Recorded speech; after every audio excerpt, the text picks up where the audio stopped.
Hello. Whoa. I like that wig. Whoa. Sir David the Bard. I'm coming to you from Palmyra, New York. I found my seer stone led me here. I'm learning Reformed Egyptian. He says, hello, audience. Hello. So, he says, put me in the hat. I feel more comfortable. See, I'm learning this Reformed Egyptian crap. Joseph was right. The Rock really likes the hat. Anyway. Sir David the Bard, I wanted to do a piece here on this situation that's in South Carolina, where there's a police officer that grabbed a girl out of the classroom and dragged her across the classroom and arrested her. Black girl. Now, here's where I'm coming from. I'm trying to see the whole picture, the whole circle here, and I'm talking in principle.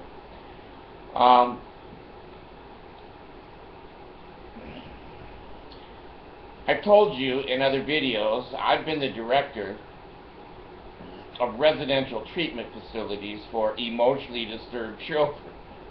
That's a fancy word for assholes and juveniles that have usually been adjudicated. They've been to court, the judge and the school and the parents said, fuck you, we don't want you, so they sent them to me. Now, anytime you get into physical restraints with human beings, you have to be very, very careful.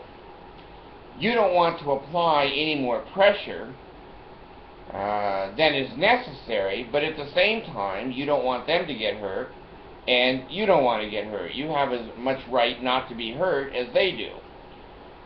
Now, I don't know the whole story. I wasn't there, but I do know this. I've restrained many, many kids, and it's a real crapshoot. It's a real crapshoot. I've had kids where you tell them to, go in their bedroom and be a timeout, or they're being grounded or whatever, and they start throwing shit, breaking the walls. God, I had my one teenager tore the wallpaper, started tearing the wallpaper off the wall of a new room. And I've had him throw crap, break windows, and throw food, slam doors over and over again, lock doors, jam doors, put stuff up against the door and then tear the room apart. I've had all of those things, and I've had to restrain a lot of kids over a lot of years. You need training. You need to be able to do a basket hold, and you need to be able to know when you really need to go down on the ground, and what needs to be done and what doesn't need to be done. We had a riot one day in the cafeteria at the residential place, and kids were throwing knives. And you go in there, you're dodging knives. I'm going, God dang, I'm not paid enough for this shit. And one of the staff took one of the kids down that was in trouble and throwing shit, and hurt him. And we had to take him to the hospital. Well, now you've got to explain, what's going on. They're a residential kid. They were throwing knives, and they needed to be restrained for their own safety and the safety of other people. Kids get hurt going down in restraints, and I've seen staff get hurt. I was in charge, and I was looking out the window one day, and I saw one kid hit or kick, I guess, one of the male staff right in the nuts, and the male staff grabbed him and took him down and slapped him. Well, what do? I'm a mandated reporter. Was that abuse? Was that not abuse? My take on it, it was not abuse. It's like a baby.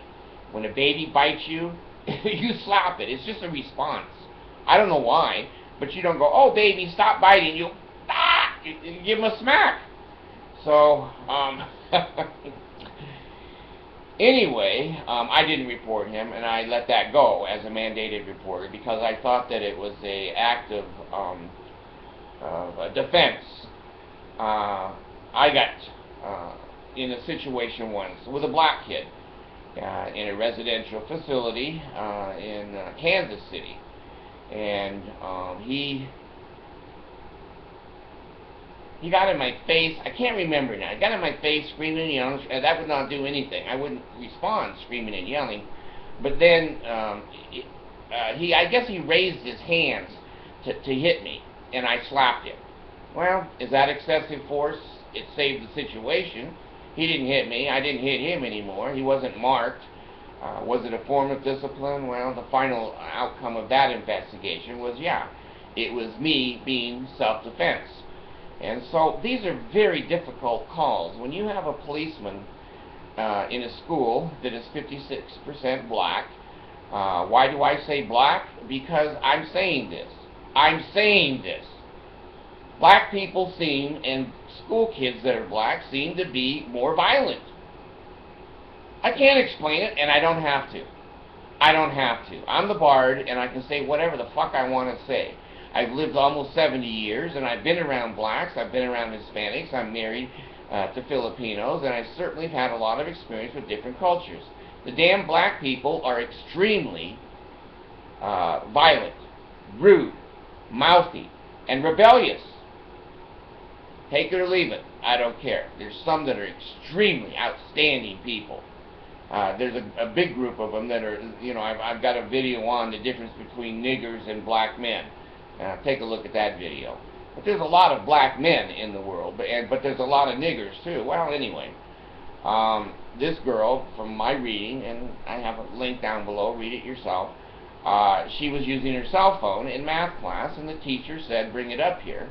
And I guess she basically, I don't know if she said fuck you, or she just said no, I don't know what her demeanor was, but she did not bring the phone up.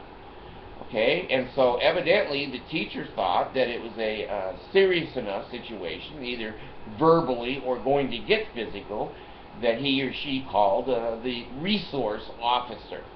Well, they have arrest powers, and most high schools, even in nice areas, have a policeman on campus. So he came in to the classroom, and he asked her to stand up. She refused. That's the first mistake right there. That's the first mistake. Now, you've got a classroom going on. You don't have 45 minutes to talk her down or to try to verbally resolve the situation. She doesn't have a right to be disrupting that whole classroom for the rest of the math period. So I'm sure he said probably once, maybe more than once, stand up. And she wouldn't. Now, as a person who's been in that situation myself, you got two choices. You either back off, disrupt the whole classroom, let her disrupt the whole classroom, wait till the bell rings, and hope things calm down. And in that situation, why'd they call me? Why'd they call me? I would have done what he did. I would have said, you know, stand up or you're going down.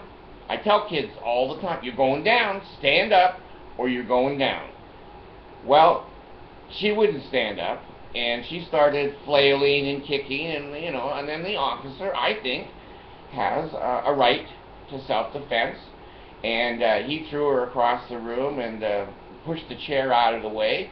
We do that so no one gets hurt on that chair. That's not typically an act of violence.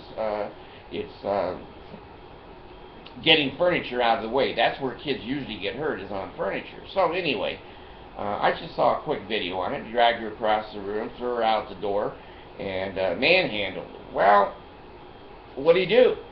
You want to take her down in the classroom and have her screaming and yelling, and you have to sit on her there for a half an hour, or is it better to throw her out the door and take her down in the hall? Tough decisions. Now, let me give the other side of the story. Okay? This man has been up on accusations of being too rough several times. I don't know what the hell the school's doing with him. If he has a history of actually having investigations, he doesn't belong working with these kids and working with difficult kids. The other thing is that the school is 56% black. That means that there's going to be more rebellion than there's going to be in a white school. I'm sorry, black people, that's the way it is. It's up to you. It's up to you. I'm not blaming you. I'm just telling you the way you act. You act like damn criminals, you're going to be treated like damn criminals. In my school, where I went to school, Ojai, California, we didn't have police on campus. God damn, we didn't have any crime. Zero crime on campus. We had no blacks. We had one Hispanic, Raquel De Leon. I remember Raquel. Her dad drove the bus. I'm not answering my phone. Monson, get the hell off my phone line. Damn. They're thinking of me as the next general authority. Anyway, we didn't have police. And I'm going to tell you this. When the police came, which I don't ever remember, the police coming to our school. But I do remember this. If a policeman said to me, in fact, I have that video on disorderly conduct over there in West Jordan. And when the policeman told me, get out of the car, I got the hell out of the car. Told me to shut my mouth, I shut my mouth. Wanted ID? Oh, God. I can't, my phone never rings. I have no friends. I get the hell out of the car. He says, that sign is illegal. I went over to the car and immediately took the sign off the car. When the officer is there, it is not the time to be protesting. You shut your damn mouth, you do what you're told, then when you take your complaint into the chief of police or into the DA's office, there's where you get to say what you want to say. But when he's out there on the street, he doesn't know you. He may have pulled up a record on you. But the point is this. I didn't have that shit in my high school. And my kids don't have that shit. They're in white schools. They're in white schools. I'm sorry, black people. But you're causing this reputation to be spread because you got a mouth on you. You won't do what you're told, and you're rebellious, and you don't know how to get along in a white man's world. Now, a lot of people are going to say, I hate that Bart, I hate him. I have many black, not patrons, they're not in the temple, they're not patrons, subscribers. I hope I treat people fairly. But when I tell my kids the same thing, I tell them the same thing. Shut up, sit down, or you're going down. That's in a family. In a public classroom, that officer had some difficult decisions. And boy, I'll tell you something. I'm going to tell you something right now. Taking a girl down is much harder than taking a boy down. Much harder. Not only, your arms and your legs and everything's flopping around and you're trying not to grab their vagina and their boobs. It's not a sexual thing. It is a physical thing. But they have boobs and vaginas, and it's hard to stay away from that stuff when you're mud wrestling there. And then, boy, they are strong. I'm going to tell you something, especially from the waist down. Girls and their legs, I'm telling you, once a girl is 12 or 14 years old, it's tough taking a girl down in a restraint without hurting yourself or her. So, here's what I'm saying overall. These are difficult decisions for an officer. If he has history of some problems, then that needs to be dealt with. Maybe this is not his forte. But at the same time, I'm not sure I would have handled that girl any other way. I may have handled her right there in the classroom, taking her right down, out of the chair and down, rather than pushing her or throwing her out into the hall. That looked bad, but maybe his point was not to disrupt the classroom. Put her in the hall, shut the door, let the other kids study math, and, he can sit on her in the hall until she behaves. I don't know. You blame the guy, I think you do a little bit. You blame the girl, I think a lot. When that officer told her, when the teacher told her, give me your phone, and she said no, that was her first mistake. That's rebellion against authority. Well, black people love black power, black rebellion. Well, I've lived long enough, I've seen discrimination. And yes, there is discrimination against black people with police forces and authority figures. I don't think this was one of those situations. I try to look at him. Rodney King, no doubt.